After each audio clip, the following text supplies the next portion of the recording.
Oh, yeah. This is going to be hands down one of my favorite shows that we get a chance to do. Um, and welcome to, you know, the name of the show, Your Health Moment. And when I say shenanigans at the beginning, I want you to know I say it to remind me to have a really good time doing the podcast because I can get super serious. And so shenanigans just reminds me to relax. And I want to relax so that you guys really enjoy getting the information and it's not a drudgery to get it. So the goal is to have fun. So get what you want out of it, enjoy the experience, and really have fun.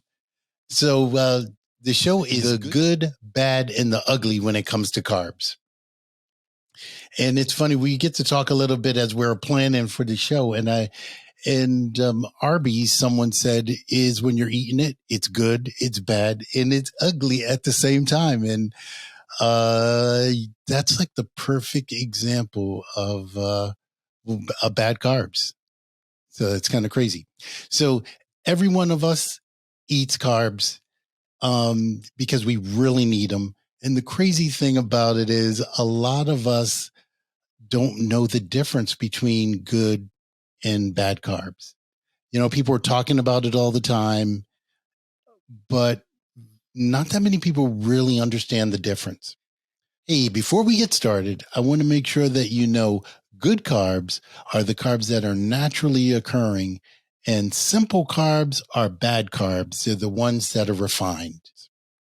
So I want you to know that when you're talking about a low carb diet, in most cases, it's getting rid of the bad carbs, not the carbs that are naturally occurring. Okay. Now, in some cases, like when it comes to fruit, you're going to reduce the naturally recurring ones, especially when they're super loaded with sugar. And the goal of those low carb programs really is to get your body to burn more fat and less carbs.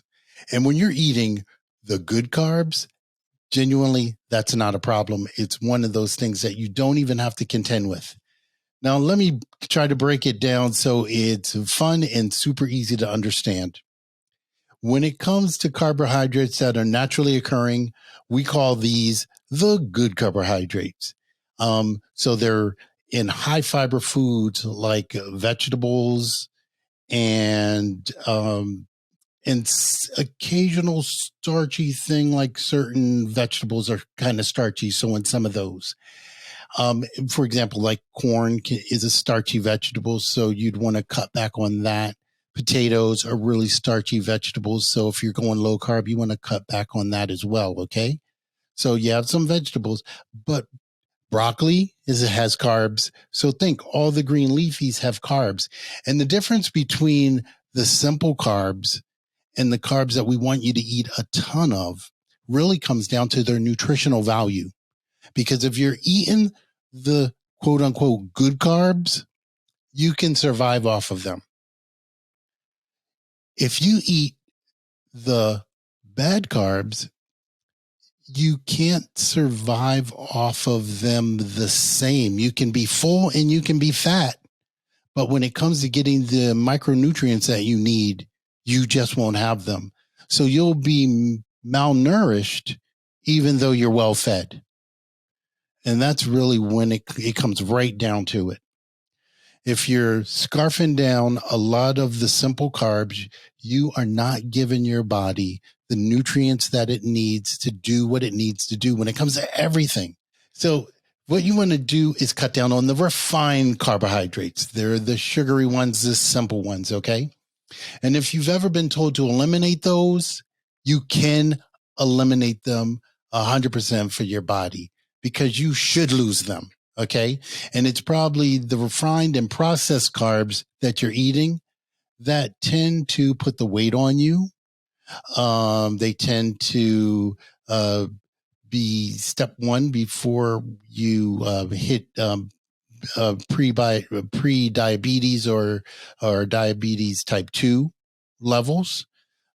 These are the carbs that have been stripped of all the natural nutrients, particularly when you buy them processed. So like when you're buying a bag of chips, when you're buying bags of things that go, hey, I'm really healthy.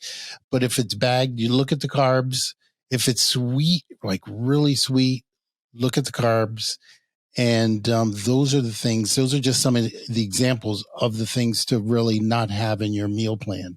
So one more time, it's sugar or corn sweetened beverages, fruit juices, white bread, white rice, uh, pasta, of course, potato chips and pretzels. And these things are good. I understand that. But they're really bad when it comes to your health, and they're ugly when it comes to, putting you in a situation where you're not able to get the nutrients that you need. Because what happens is two things when you're eating a lot of refined carbs. One of the things is you never really feel full for a long time. I mean, they'll temporarily fill you up, but the sugar processes so quickly that you're going to be hungry again. And the crazy thing is you'll eat more of them, but you are still neglecting yourself the nutrients that you need. I can't stress that enough. So even though you're loading up on those carbs, you are neglecting the nutrients that you need. So at the same time, you're setting yourself up for diseases that require certain nutrients and for functioning, for sleeping, and the list just goes on and on and on. So just eating them is one problem. But when most people eat them, they neglect eating the things that they should be eating. So when you're loading up on those refined carbohydrates, you're not eating the whole carbohydrates, and you're not eating enough of the whole carbohydrates. And that's really, therein lies the main problem that most people face when it comes to eating those delicious carbs.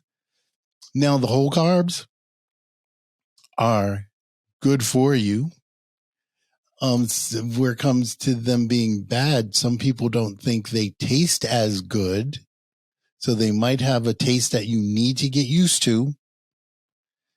And when it comes to being ugly, hey, sometimes you're going to have to, of course, wash them, and you may peel them and or cook them before you eat them. So people find that ugly because they want things fast and they want it automatically cooked. But some you just wash and you eat raw. Most of most of my whole carbs, I eat raw. I like raw salads. I like raw vegetables, and I kind of snack on them. And that has not always been the case. So I worked my way from being a fast food connoisseur to now eating vegetables. So if I can do it, anyone can do it. Okay. It's not something that is beyond your capabilities to achieve. Trust me.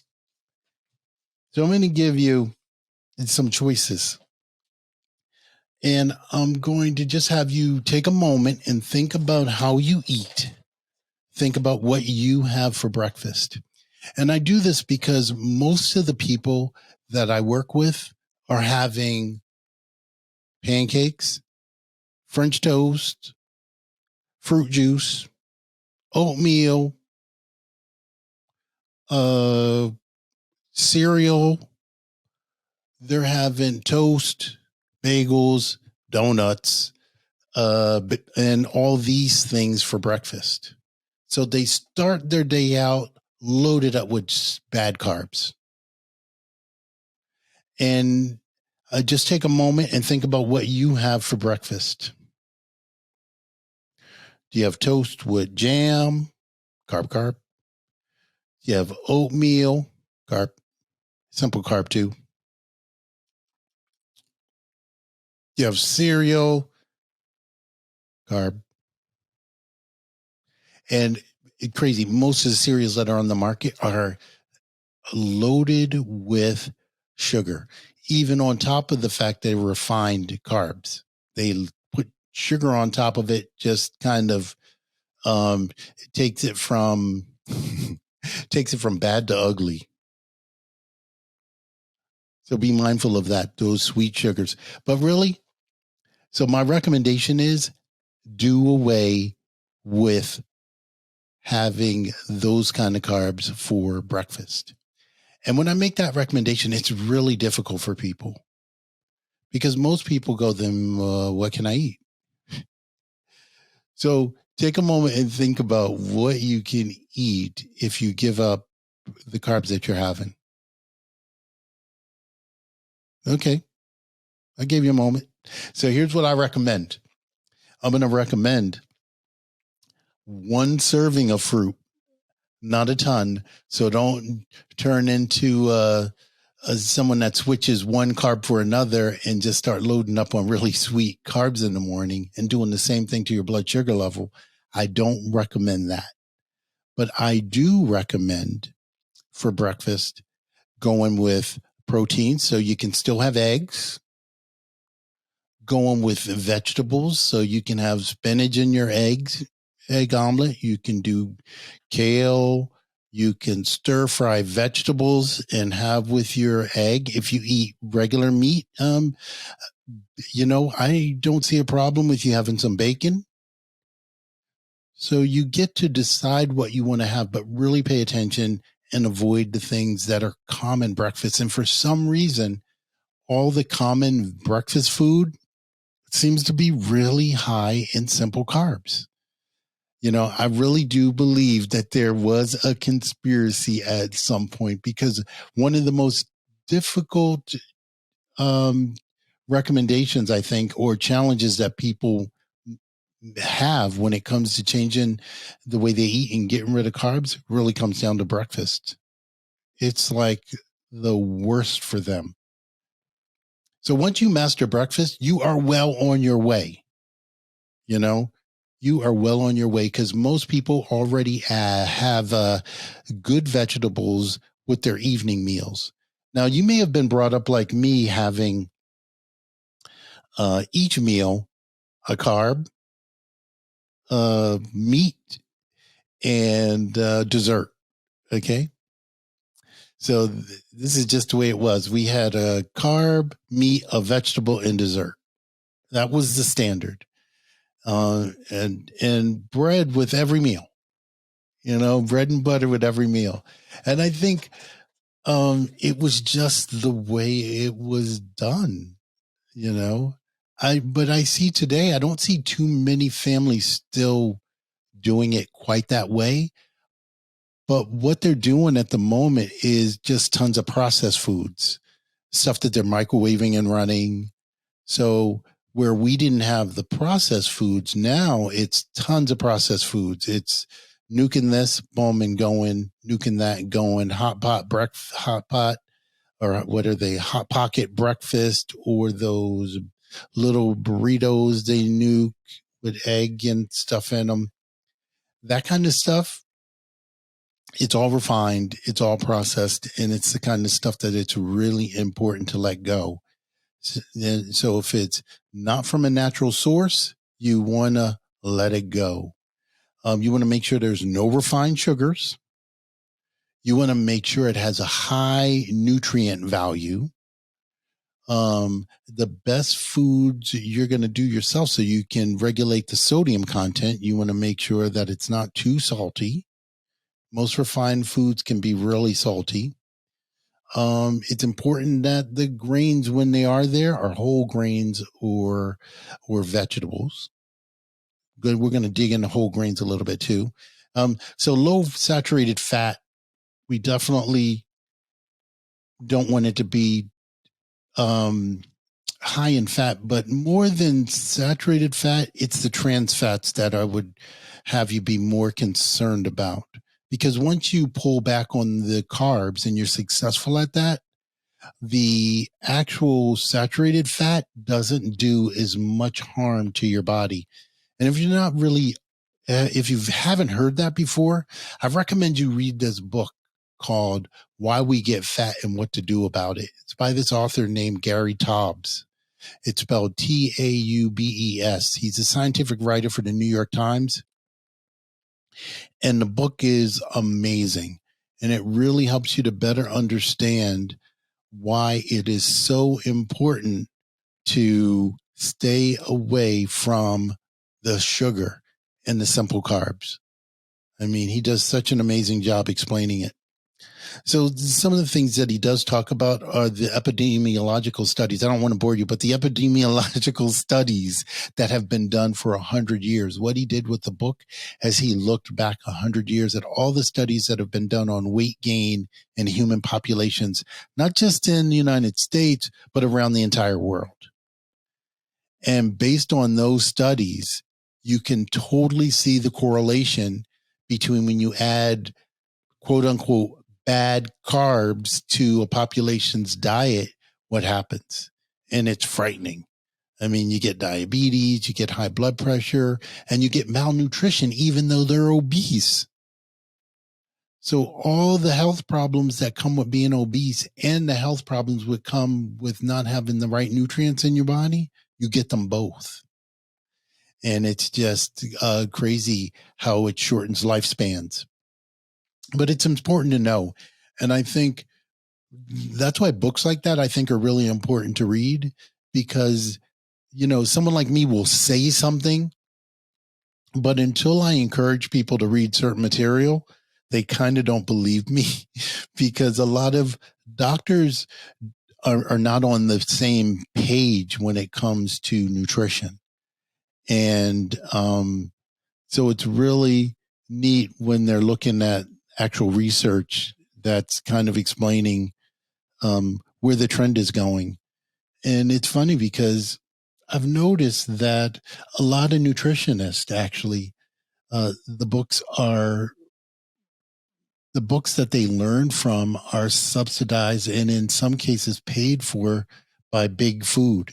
So we're talking Procter and Gamble, Nabisco will pay for the education in some cases that they're getting. And of course, they're going to skew it in a way that it's going to be favorable to the industry. And what I'm talking about and what a lot of fitness professionals now are talking about is not really favorable to the industry.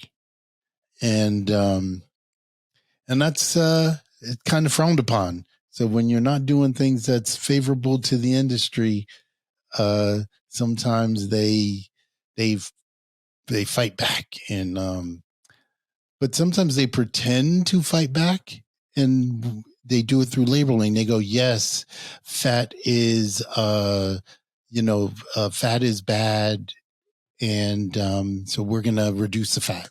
We'll put different types of fat. Or sugar is bad, yes, so we're going to make low carb cereal. Don't fall for it. It doesn't really matter what's on the label. Stay away from cereals, stay away from processed foods. And no matter how sophisticated and brilliant they are when it comes to labeling processed foods, it's processed foods.